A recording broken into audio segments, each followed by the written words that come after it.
Bunuh diri adalah masalah kesehatan masyarakat serius yang membutuhkan respons kesehatan masyarakat. Dengan intervensi yang tepat waktu, berbasis bukti dan seringkali berbiaya rendah, bunuh diri dapat dicegah. Agar respons nasional efektif, diperlukan strategi pencegahan bunuh diri multisektoral yang komprehensif. Faktanya, hampir 3/4 atau 73% bunuh diri global terjadi di negara-negara berpenghasilan rendah dan menengah pada tahun 2021. Setiap tahun 727.000 orang bunuh diri dan ada lebih banyak orang yang mencoba bunuh diri. Bunuh diri terjadi sepanjang umur dan merupakan penyebab utama kematian ketiga di antara orang berusia 15-29 tahun secara global pada tahun 2021. Risiko bunuh diri adalah risiko untuk mencederai diri sendiri yang dapat mengancam kehidupan pasien itu sendiri. Beberapa alasan individu mengakhiri hidupnya karena kegagalan dalam beradaptasi sehingga tidak dapat mengatasi stres.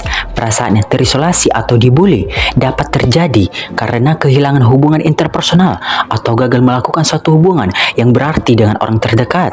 Perasaan marah ataupun bermusuhan. Adapun faktor-faktor penyebab terjadinya risiko bunuh diri antara lain yang pertama, faktor genetik atau berdasarkan penelitian. 1-3 kali lebih banyak perilaku bunuh diri terjadi pada individu yang menjadi kerabat tingkat pertama dari orang yang mengalami gangguan mood, depresi yang pernah melakukan upaya bunuh diri. Lebih sering terjadi pada kembar monozigot daripada kembar dizigot.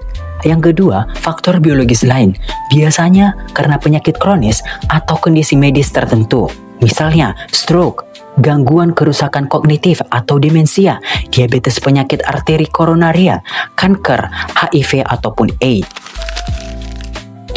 Yang ketiga, faktor psikososial dan lingkungan. Berdasarkan teori psikoanalitik atau psikodinamika, menurut teori Freud, yaitu bahwa kehilangan objek berkaitan dengan agresi dan kemarahan, perasaan negatif terhadap diri, dan terakhir depresi. Berdasarkan teori perilaku kognitif, menurut teori Beck, yaitu pola kognitif negatif yang berkembang, memandang rendah diri sendiri. Selanjutnya, faktor lingkungan, yaitu kehilangan anggota keluarga, terjadinya suatu penipuan, dan kurangnya sistem pendukung sosial. Adapun manifestasi klinis dari risiko bunuh diri ini yaitu merasa sedih, marah, putus asa, tidak berdaya, dan memberikan isyarat verbal dan non-verbal. Selanjutnya, komplikasi risiko bunuh diri yaitu pikiran untuk mengakhiri hidup dapat memengaruhi emosi penderitanya dan membuatnya tidak fokus dalam beraktivitas. Seseorang yang selamat dari percobaan bunuh diri juga bisa mengalami cedera serius dan permanen. Penderita juga dapat merasa sedih, marah, bersalah, dan depresi. Selain itu, penderita juga dapat kembali mencoba bunuh diri dalam waktu 1 tahun sejak percobaan terakhir. Pada kasus terburuk, kondisi ini dapat berujung pada kematian loh. Orang akan berharap bahwa upaya intervensi intensif setelah percobaan bunuh diri akan efektif dalam menurunkan morbiditas dan mortalitas. Intervensi tersebut terdiri dari penjangkauan asertif yang menyediakan intervensi krisis dan pemecahan masalah yang fleksibel. Penata laksanaan atau penanganan secara medis. Sasaran tindakan adalah untuk meningkatkan transmisi dopamin atau proses kimiawi. Beberapa obat ini menyebabkan efek samping psikiatrik pada lansia. Yang pertama, obat antihistamin. Antihistamin mempunyai efek sedatif dan antikolinergik pusat ringan, dapat membantu dalam menghilangkan tremor. Yang kedua, terapi antikolinergik. Agen antikolinergik atau trihexyphenidyl, procyclidin, dan benzotropin mesilat efektif untuk mengontrol tremor dan kekakuan Parkinson. Efek samping mencakup penglihatan kabur, wajah memerah, ruam pada wajah, konstipasi, retensi urin, dan bahkan kondisi akut.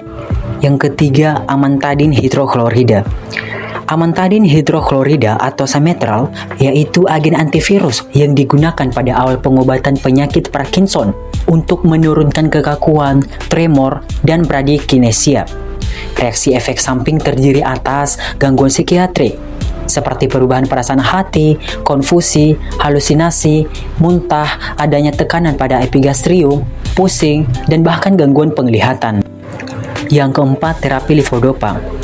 Walaupun terapi levodopa bukan untuk pengobatan, saat ini merupakan agen yang paling efektif untuk pengobatan penyakit Parkinson. Yang kelima, derivat ergot atau agonis dopamin.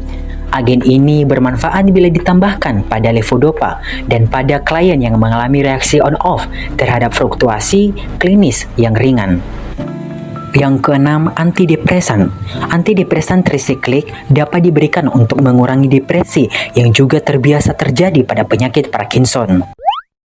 Sobat media, mari jaga kesehatan mental dan fisik Anda mulai dari sekarang.